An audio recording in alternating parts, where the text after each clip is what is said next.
네, 제가 오늘요 참고한 책이 있거든요. 여러분들 보시면 깜짝 놀라실 텐데, 짜잔. 네, 제목이 이렇게 됩니다. 우리 집에 놀러와 라는 책이에요.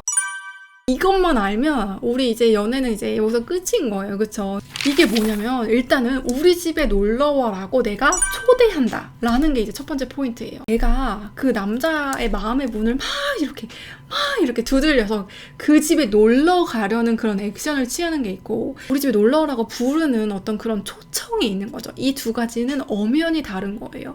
그래서 여러분들 초대를 하는 것이지 내가 그 집에 쳐들어가는 게 아닌 거예요. 그래서 남자가 마음에 들면요, 우리 집에 놀러 와도 괜찮다는 뉘앙스, 괜찮다는 향기를 그렇게 풍기는 그러한 여자가 이제 어쨌든 매력이 있게 느껴진다는 거죠. 이게 이제 이렇게 얘기하면 너무 추상적으로 들릴 텐데, 여러분들 있잖아요. 예를 들면은 남자한테 먼저 연락을 해도 되고요. 그리고 뭐 이렇게 관심 표현을 해도 되죠. 당신하고 내가 친근하게 지내고 싶고, 그리고 당신하고 친해지고 싶다라고 하는 뉘앙스를 풍기는 거는 어떤 것도 괜찮아요. 그런데 내가 직접적으로 남자의 이제 필요를 살피는 거죠. 아, 이 남자가 그래, 이런 선물이 필요할 것 같으니까 내가 이런 선물을 직접적으로 줘야겠다 라고 너무 이렇게 전략적으로 남자한테 접근하지는 말라는 뜻이에요.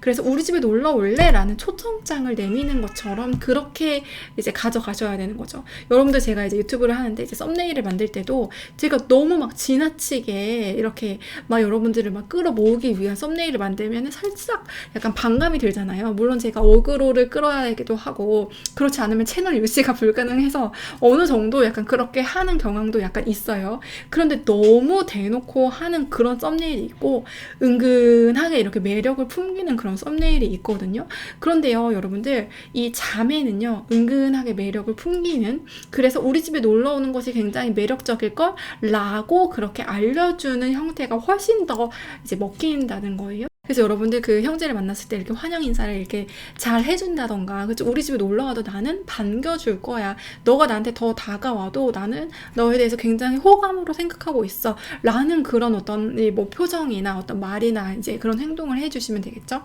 그리고 이제 두 번째 포인트는 뭐냐면, 우리 집에 이미 놀러 왔다고 생각을 해보세요. 그러면 저희 집에 누가 놀러 왔어요. 그래서 휴지를 이렇게 크게 사 오신 거예요. 근데 제가 그 휴지를 보면서, 아니 무슨 뭐 집에도 있는 휴지인데 뭐 이런 도움을 주고 그래? 막 하면서 막 삐죽삐죽 거리거나, 그쵸? 뭐 불평하거나, 아니면 뭐 고맙다는 말 한마디 하지 않거나, 그 사람이 어쨌든 수고하는 노력에 있어서 돈과 에너지와 시간을 나한테 이렇게 써준 것에 있어서 또 우리 집에 놀러 오기도 한 거잖아요. 근데 거기에 있어서 내가 너무 막 무반응이거나, 아니면 너무 시니컬하거나 너무 이렇게 냉담하게 반응을 하면 그 집에 다시 놀러갈 용기가 생기지가 않겠죠. 그래서 항상 그래서 리액션이 필요하다는 거예요. 우리 집에 놀러 왔을 때 뭐라도 들고 오고 챙겨오고, 그리고 이제 기분 좋게 놀러 온 그 손님, 근데 아무것도 가져오지 않더라도 그래도 나랑 좋은 관계를 맺고 싶어서 놀러 온 손님을 무한하게 하지 말자라는 게 이제 두 번째 포인트라고 볼 수가 있어요. 이제 세 번째 포인트는요, 우리 이 온 손님이요, 계속 지속적으로 머물러야 되잖아요. 근데 가끔 이런 고민을 하시는 자매분들이 있거든요. 처음 이제 유혹하는 단계는 굉장히 잘 하시는 거죠. 첫 번째 단계는 잘 하시는데 끝까지 머무르지가 않는 거예요. 남자들이 그냥 중간에 도망가고 조금 있다가 그냥 계속 떠나버리는 그런 경우들이 있는 거잖아요. 그래서 끝까지 머무르게 하는 데 있어서 중요한 포인트가 있어요. 여러분들, 어떤 집에 놀러 갔는데 마음을 굉장히 편하게 해주는 집이 있고, 그리고 굉장히 불편한 집이 있죠. 이 두 가지 차이점에 대해서 이제 생각을 해보시면 되는 것 같아요. 일단은 굉장히 이제 마음이 편한 집은 뭐 이렇게 내가 뭐 이렇게 어쩌다가 휴지 하나 떨어뜨려도 내가 이렇게 화장실을 그냥 이렇게 좀 편하게 쓰더라도 될 것 같다라는 그냥 그 느낌이 있는 집이 있는 거고, 어떤 집은 내가 먼지 하나라도 떨어뜨리면 진짜 큰일 날 것 같아. 주인이 굉장히 날 눈치 주는 것 같고, 그리고 내가 어디에 앉아야 되는지도 이 주인의 허락을 구하고 내가 앉아야 될 것 같아.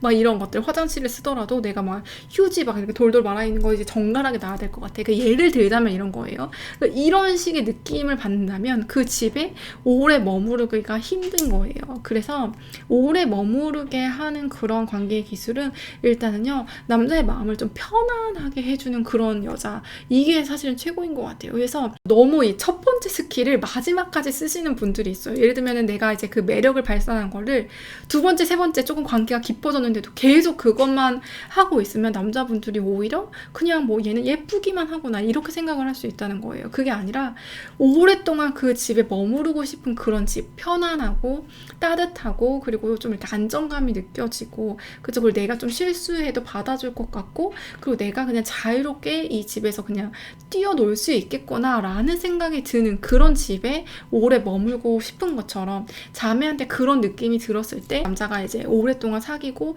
또 결혼을 결심을 하기가 쉽다라는 것이죠. 네, 그래서요 오늘 3가지 포인트 라는 그러한 맥락을 이제 관계 기술에 이제 잘 적용시켜 보시면은 굉장히 유익하실 것 같고요. 그리고 이 방법은 여러분들의 결혼 후에도 계속 이런 식으로 이제 남편을 대하시면 된다라는 관점으로 가져가 주셨으면 좋겠습니다. 우리 자매님들의 사랑을 정말 응원하고요. 다음 시간에 찾아뵙도록 할게요. 샬롬. 심리학하는 교회 언니 헵시바.